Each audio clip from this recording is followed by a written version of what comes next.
Assalamu alaikum. How are you all? I hope you are having a beautiful and a wonderful time. Today I am going to discuss something about the organs of speech. In the previous session, my object of inquiry revolved around the consonant sounds. But I also explained and informed you people that I would also be explaining the features and characteristics of phoneme sounds, be that consonant or vowels. But first, my focus is on consonant sounds. So today I am going to discuss something about organs of speech. That what are organs of speech? Before starting the place and manner of articulation, it is very much relevant to elaborate the idea of organs of speech. So what is this logic that we are going to elaborate this idea and notion of organs of speech? Organs of speech are also called as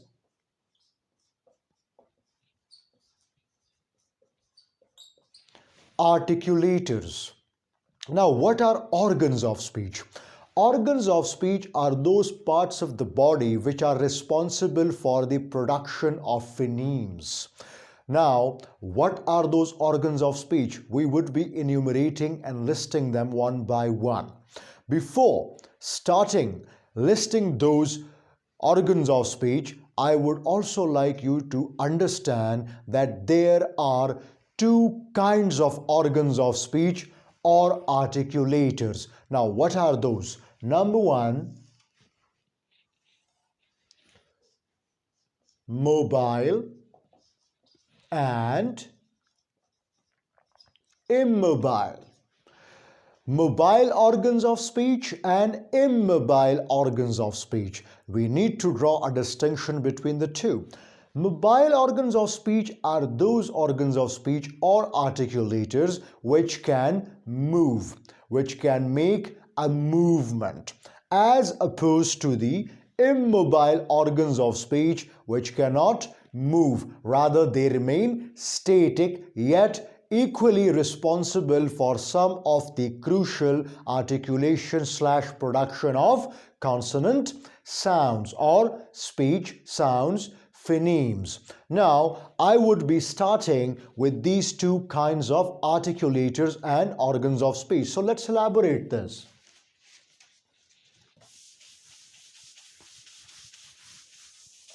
Number one, mobile organs of speech or mobile articulators.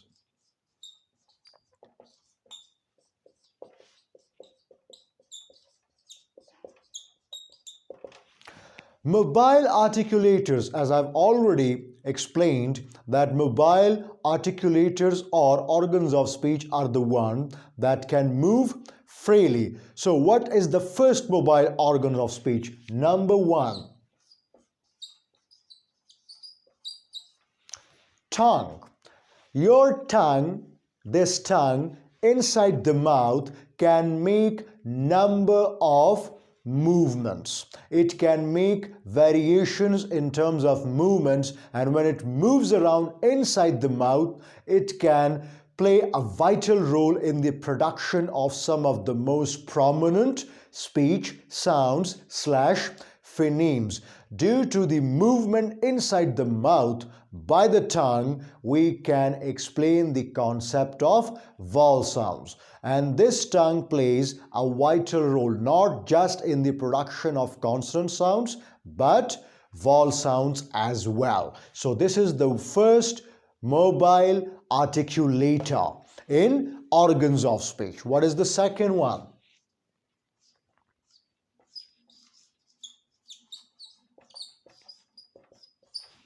Lower lip. If you look at the lower lip, it can make movement. It can move around, and we can identify this in the production of speech sounds like f, ver. There are a number of other variations as well, but you need to remember that the lower lip is also responsible for the production of certain speech sounds. So it is also a mobile organs of speech. What's the third one?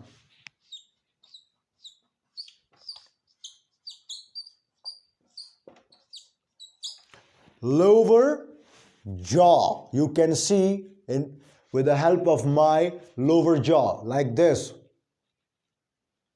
It can make a particular movement. So lower jaw is yet another mobile organ of speech. Now, these three mobile organs of speech are responsible for the production of very important phonemes, and these three are something that you need to remember while discussing and elaborating the place and manner of articulation. That is why before starting and venturing on the place and manner of articulation, you must get hold of the organs of speech.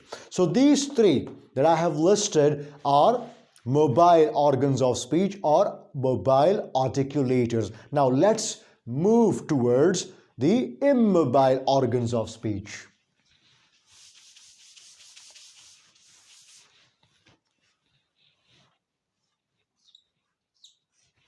Now, what are immobile organs of speech? Your immobile organs of speech are the upward. You can see them over here, ranging from your upper lip, upper teeth, and then inside the oral cavity. You can see them. Now, I would be listing them one by one. Number one, your upper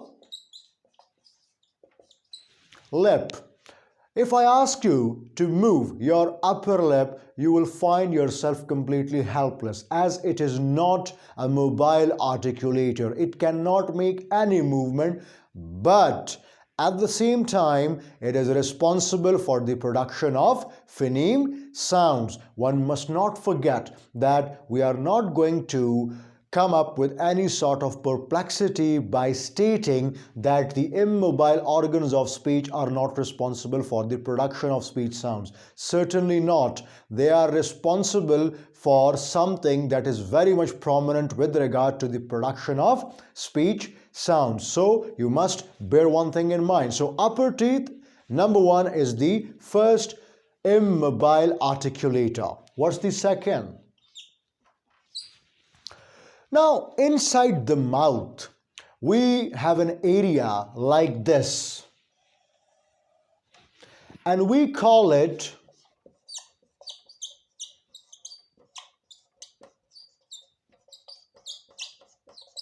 roof of the mouth. Or if we just linguistically or phonemically elaborate this, then we can label it as palatal. We call it palatal. Now, this roof, palatal, is divided into three parts. Now, what are those three parts? Now, if you look at your mouth, inside the mouth, just behind the upper teeth, you have an area called as alveolar ridge. Alveolar ridge is an area that is just behind the upper teeth. Why we call it an alveolar ridge? Because it is a ridgy area. Ridgy means something that is not transparent or clear, something that is very much ridgy, very much hard. So just behind the upper teeth. Then when you slightly move to the middle position, there we have hard palate. Just in the middle, we have a second part, and that is the hard palate. When you move slightly forward over here, just upward, in the upward position of the tongue, we have a soft palate.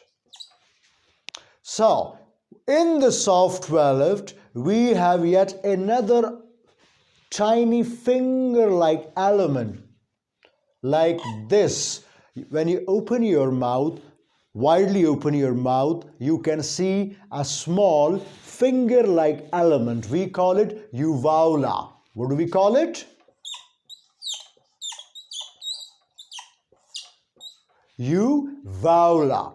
We call it uvula, and the back of the tongue touches the velum. We call this area as a whole as velum. Your velum is in the soft palate, and just at the end of the soft palate we have a tiny finger-like element, that is uvula. So first and foremost, your second one is your palate, and within the palate we have alveolar ridge, hard palate, and the soft palate.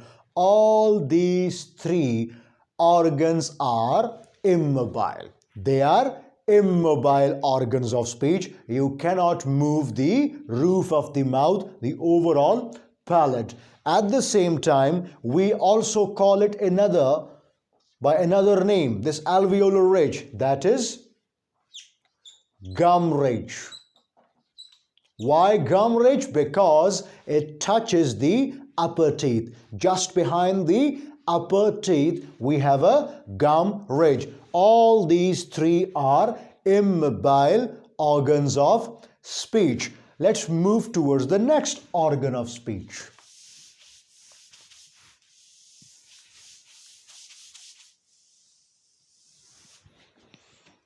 The next one is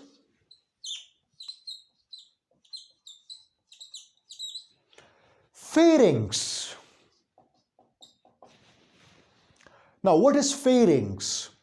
If you open your mouth, you have a roof like this. We've already elaborated the concept of palate. I'm not going to plunge into this debate, but I'm going to explain what is pharynx. When pharynx ends, you can see a wall over here. There is a wall, and that wall is your pharynx. You can see this wall-like element once you open your mouth widely like this, and you stand in front of the mirror, so you will see inside your mouth, just after the soft palate, you can see a dark area where you have a wall. That wall is called pharynx. This pharynx is also an immobile organ of speech. Now, this pharynx is further subdivided into three parts. How many parts? Three parts. Let me write them.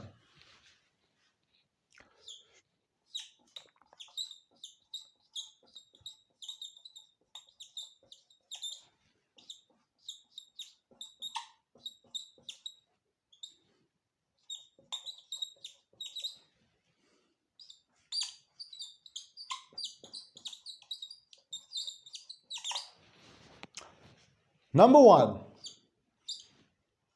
number two, number three, hypopharynx. Number two, mesopharynx. Number three, nasopharynx. These are the three parts of pharynx. Now, how are we going to explain hypopharynx, mesopharynx, and nasopharynx?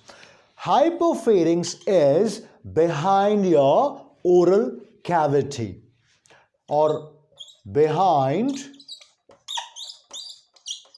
velum. Where is velum? Velum is in your soft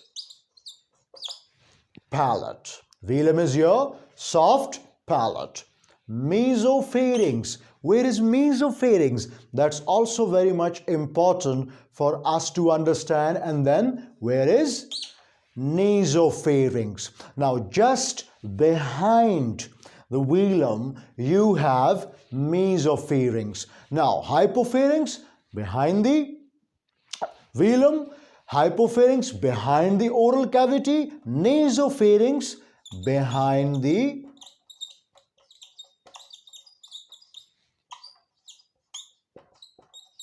nasal cavity. Now, these three are something that you are supposed to identify. Your oral cavity is this. it ends over here, and just behind that you have a nasopharynx. Then nasopharynx is just behind the nasal cavity over here. So pharynx is a huge area. That is why it is divided into three parts. So today my object of concern was to explain the concept of organs of speech. In the next session I would begin my explanation and exposition with place of articulation. Till then I would ask you and request you to stay updated. Do subscribe my channel and watch my videos. See you in the next session. Thank you very much. God bless you all.